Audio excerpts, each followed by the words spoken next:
and her friend had to tell me, like, she's pregnant. And my whole life just flashed before my eyes. Who would have thought Felix at 17 would be having a child? Oh my God, I thought my life was over.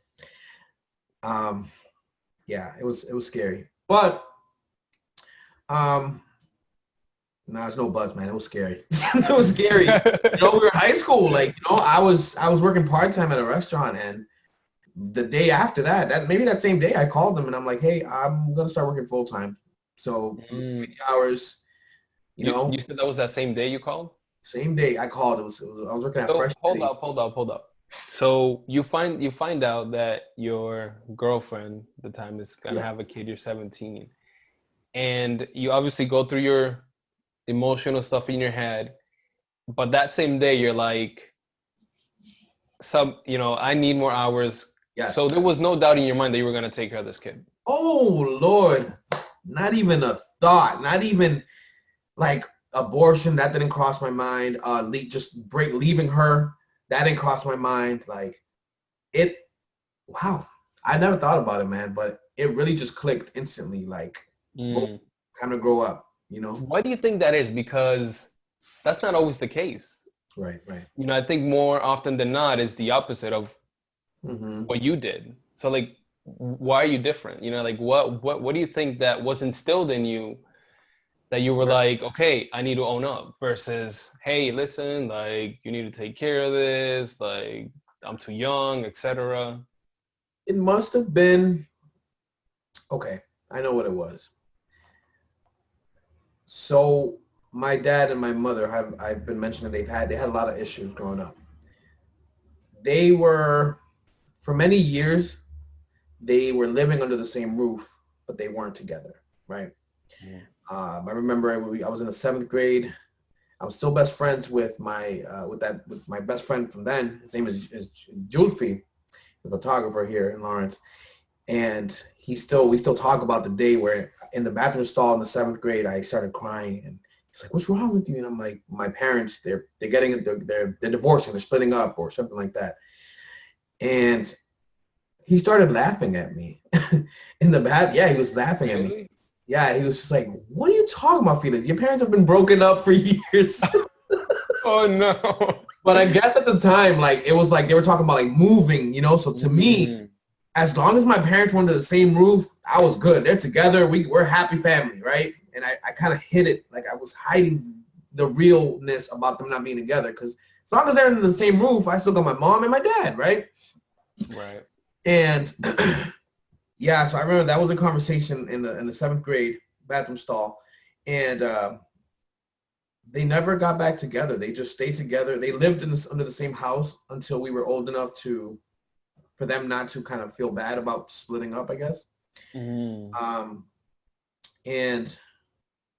that's actually, I think it's an old school way of doing things, and you still see that a lot. But to be honest, have you ever heard of Jordan Peterson? He's like this psychology guy. He became really, he's for the past couple of years. Jordan Peele. Oh, okay. Never mind. Well, there's been a few times where he's spoken about families, right? And he obviously says that kids that are born and stay in a household with two parents, they're going to develop better than either just one or in a family that is divorced. And not only that, but he also said, like, listen, it's better for the parents to be separated but still live and be in the same house until the kids are at a point, until they've developed to a point where they can split and it won't damage their development. And I found that so fascinating. And it's in our culture, specifically in Hispanics, like, you don't like divorce like that. I mean, maybe you do a lot more now, but then it's like that's very common. You see like two people that are together, they live in the same house, but they're not really together, right. And I think that's where I got my character from, because I was so hurt from the thought of my family splitting up, that I think that created something in me that said, I'm never going to allow this to happen to me. When I get older, I'm going to be a good father.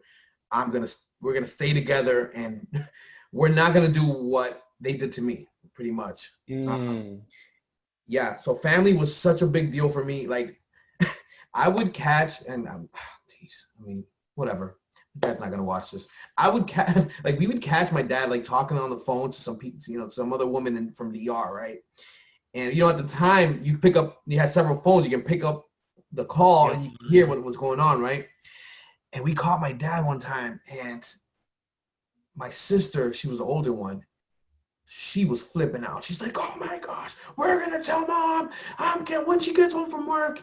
And I just remember, like, "No, don't tell her anything. No, what, you want him to break up? Stop!" Like, I was willing to hide his mistakes in order to keep our family together, right? My sister was like, "Nah." She was older, so she was like, I'm telling mom, right?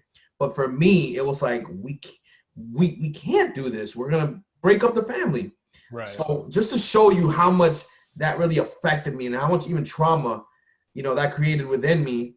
But that's also the reason why when we go back to the question, why didn't I just up and leave? Why didn't I just run away or do what a lot of other teenagers would have done in that situation? It's because of that, man. It's because I was scarred, bro. I was scarred from what happened in my childhood, and I knew how much family meant to me. And again, I had both parents there. Yeah, they weren't together, but I do gotta admit, it helped that they were there. Like, Right. I had mom and dad. Like, my dad wasn't willing to, my mom asked him to leave, and he wouldn't leave, because he was trying to keep the family together. He wasn't right, obviously, because he's the one who was doing the crazy things. But just the fact that I knew how important family was, even to them, that they were willing to live in a situation they were living in. My mom more, like, because she had to. My dad was really the one who didn't give her a choice. Like, nah, I'm not leaving. This is how we're going to live, even if we have to, I'm sleeping downstairs, you're sleeping upstairs, whatever. And that's what they did. So that's why I think I didn't leave, because I didn't want my baby, my child, to go through what I went through. Right. That's what it is. It's that situation when you hear about it all the time. A kid grows up with a drunken father, or a father who's addicted to something, drugs. That child, they say, is either going to grow up to be just like their dad or be the opposite. They're going to reject it completely, right? Right. So I think I rejected it completely, that kind of situation that I grew up in. I was like, I don't want that, right? Because I could have easily gone the other way and been like, "Yo, I saw my dad do it. Like, this is what I'm out, like, whatever. I'll pay child support." But it wasn't an option for me. So